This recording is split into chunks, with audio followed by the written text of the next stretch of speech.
Hello viewers, শুরু করছি আজকের শেয়ার বাজার। আজ মঙ্গলবার, কালকে ভিডিও করা হয়নি, আজকে করছি। ব্যাংক নিফটি আজকে একটু গতকালও উপরে গেছিল, হাই করেছিল গতকাল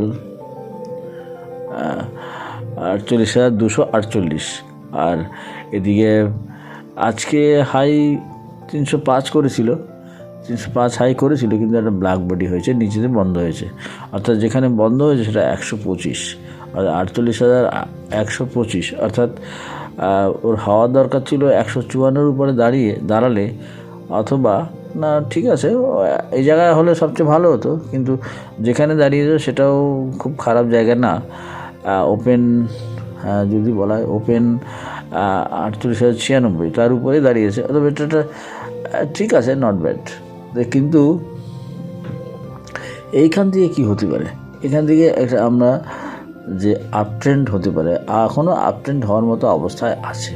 সেটা কীরকম, কত পর্যন্ত যেতে পারে সেটা ফার্স্ট আমি বলি, যেটা 48,450, এটুকু এখান থেকে যেতে পারে। অবশ্য আগে একটা হাই আছে, প্রায় 600 মতন আছে, 636, কিন্তু এখানে যেটা হাই আছে, হাই হতে পারে আপাতত 450। আর এদিকে আর একটু দেখা যায় কিনা। হ্যাঁ, ওই মোটামুটি ওই রকমই, এছাড়া হয়তো এখান থেকে এরকমই আরও একটা হাই হয় কিনা দেখিনি। সেটা হচ্ছে 48,347, 48,347 থেকে 450, এরকম একটা জায়গা আপাতত যেতে পারে, যাওয়ার সম্ভাবনা আছে। তবে এখানে একটা জিনিস আমি বলি, যে একটু নিচে আসার সম্ভাবনা হলেও হতে পারে এখান থেকে। সেই টার্গেটটা কোন পর্যন্ত হতে পারে, একটা এখান থেকে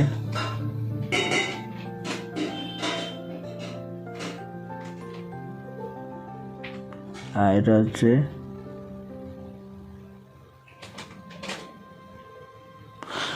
এটা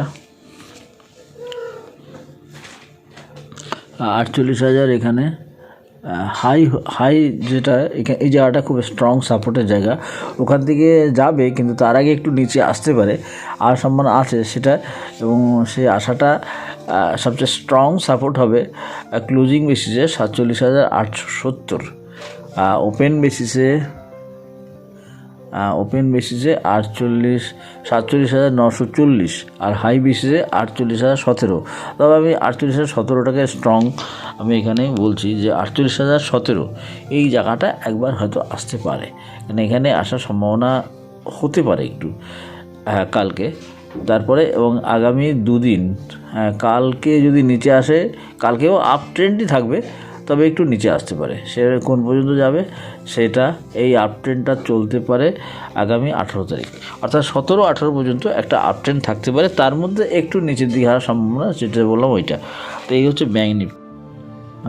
ব্যাংকের চাইতেও নিফটি, আমি আগেও অনেকবার বলেছি যে ব্যাংকের চাইতেও নিফটির চার্ট পজিশন, চার্ট ফরমেশন অনেক ভালো, এবং ও অনেক বেশি স্ট্রং, অনেক বেশি স্ট্রেংথেন মনে হচ্ছে আমার। আগেও বলেছি, তো আজও বলছি, সে না আপ ট্রেন্ড কিন্তু হয়েই যাচ্ছে, ও কিন্তু চলে যাচ্ছে, এবং এরপরে নেক্সট টার্গেটটা হবে 22,478। তবে এখানে যেটা হবে সেটা টাইম বলে দিই, অত আর ব্যাখ্যা করতে যাচ্ছি না, সেটা সময়টা হবে 22 তারিখ। 22 তারিখের মধ্যে আস্তে আস্তে চলে যেতে পারে, যাওয়ার সম্ভাবনা থাকবে। টাইমটা বলে দিলাম, আর নতুন করে কিছু ব্যাখ্যা করছি না, কারণ এখানে ব্যাখ্যা করার খুব কিছু নাই। এখানে নিউ হাই যেটা আছে,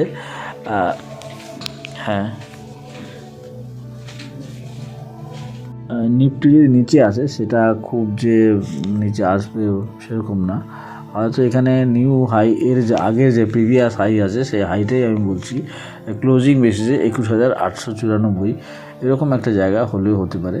কিন্তু আপ ট্রেন্ড এখনও আছে, সেটা 22 তারিখ পর্যন্তই আপ ট্রেন্ড চলবে। এটা এরকমই ব্যাপার। হ্যাঁ, স্টক তো বলতে গেলে ছোটো ছোটো স্টক যেগুলো বলেছিলাম সবই আপ ট্রেন্ড আছে। আইআরএফসি বলেছিলাম 160 টাকা নিউ হাই দিচ্ছে, তারপর নতুন করে হাই দেবে। আজকে 140-45 টাকা হাই করলো। 195 টাকা হয়তো যাওয়ার সম্ভাবনা থাকবে একটু। আইআরএফসি ইন্ডিয়ান রেলওয়ে ফিনান্স, যেটা খুব প্রচণ্ড গতিতে বেড়েছে এবং এই বাড়াটা 145 টাকা 46 টাকা মনে হয় হাই করে, হ্যাঁ 46 টাকা হাই। আমি 107 টাকা করে কিনেছিলাম, 7 টাকা 50 পয়সা করে। আমি 24-25 টাকায় বিক্রি করে দিয়েছিলাম। আজকে আবার কিনে আজকে আবার বেচেছি। তো এরকম ব্যাপার, এটা 55 টাকা পর্যন্ত যাওয়ার সম্ভাবনা অবশ্যই আছে। এটা যা দেখতে পাচ্ছি 50 টাকা অ্যাটলিস্ট যেতে পারে।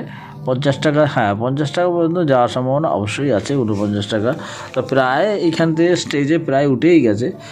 তবে একটা ব্যাপার, আইআরএফসি কিন্তু অত্যাধিক বুলিশ লাগলো, কেননা যেভাবে ও উঠে এলো সেই ওঠাটা কিন্তু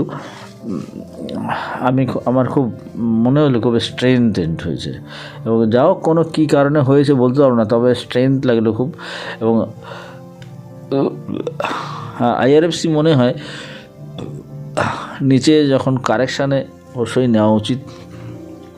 আইআরএফসি আমি অনেক দিন বলা হয় না, তো লাস্ট আমি ভিডিওতে বলেছিলাম যে 107 টাকা আজকে হাই দিল, 7 টাকার উপরেও গেল। তো এখান থেকে একটা নিউ বুলিশ ট্রেন্ড চালু হয়ে গেল এবং উপরে যাবে। তখন আমার টার্গেটগুলো বলেছিলাম মানে বলা হয়েছে কি না জানি না, তবে 124 টাকা 25 টাকা প্রথম টার্গেটটা ছিল, তারপরে 55 টাকার টার্গেট ছিল, সেটা বলেছি কিনা আমার মনে নেই।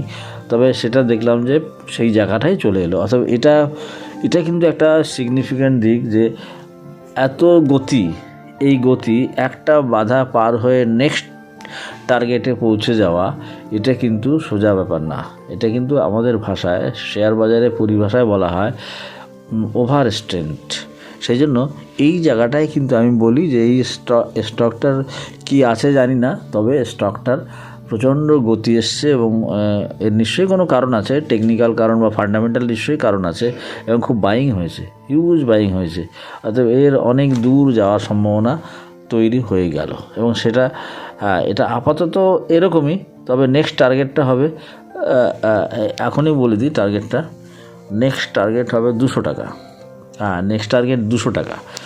এটা হয়তো এখানে শেষ হবে 150-55 টাকা 56 টাকা শেষ হবে, তবে এর নেক্সট টার্গেট 200 টাকা পর্যন্ত আমি বলছি। 200 টাকা এই হচ্ছে আইআরএফসি। আজকে আইআরএফসি সম্বন্ধে বলতে হয় যে 25 টাকা 50 পয়সা থেকে কিন্তু আমি বলছি, এবং সেই 25 টাকা 50 পয়সা থেকে আজকে 150 টাকার কাছাকাছি। তো আগামী দিনে 200 টাকাও যাবে, 200 টাকা ক্রসও করে যাবে। সেই জন্য যে এত ছোট একটা স্টকে এত 1 বছর 1.5 বছর হয়তো হলো, 1.5 বছরের মধ্যে 25 টাকা থেকে 150 টাকা, হ্যাঁ এটা তো কত 6 গুণ হয়ে গেল।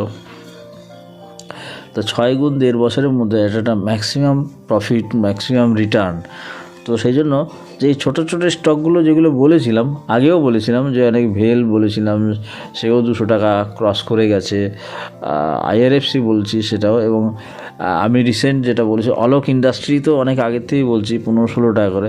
সে অলোক ইন্ডাস্ট্রিও কিন্তু 33-34-35 টাকা মনে হয় গেল, আমি তো 39 টাকা গেল, আমি তো বিক্রি করেছি 39 টাকা। আরও আছে, তো আবার একটা কারেকশান নিচ্ছে, এরপরেও নেক্সট টার্গেট হবে। নেক্সট টার্গেট কত হবে বলছি, আর নেক্সট টার্গেটও আমি বলছি 42 টাকা থেকে 55 টাকা, 42 টাকা তারপর 55 টাকা। তো এই জন্য যে আজকে খুব আমার বলতে ভালোই লাগছে যে আমি যেসব অনেক আগের থেকে যেগুলো খুব কম দাম ছিল, যেগুলো আমি বলেছিলাম, সেগুলো কিন্তু সবই বেশ ভালোই দাম, 3 গুণ 4 গুণ 5 গুণ 6 গুণ হয়ে গেছে। সেজন্য যারা আমার ভিউয়ার্স তারা যদি কিনে থাকে অবশ্যই তারা প্রফিট ভালো আর্ন করছে। এবং এখন যেটা আমি বলছি সেটা ভোডা আইডিয়া, এটা অবশ্যই এখনও কেনা যায়, হয়তো আরেকটু নিচে আসতে পারে, তবে প্রত্যেকটা এভরি লোতে অবশ্যই কিছু কেনা উচিত। এটাও একটা আগামী দিনের জন্য একটা ভালো টার্গেট তৈরি হয়ে যাবে। তো এই মোটামুটি আজকে এগুলোই বলছি, নতুন করে আর কিছু বলছি না, কেন যে সমস্ত স্টকগুলো বলেছিলাম সেগুলো যারা কিনেছে এবং যারা প্রফিট করা উচিত আমার, মানে কিছু কিছু প্রফিট করা উচিত, আমি তো করছি। আমি মাঝে মাঝে বিক্রি করে আবার কিনি। তো এরকম যারা পারবে তারা অবশ্যই প্রফিট করবে।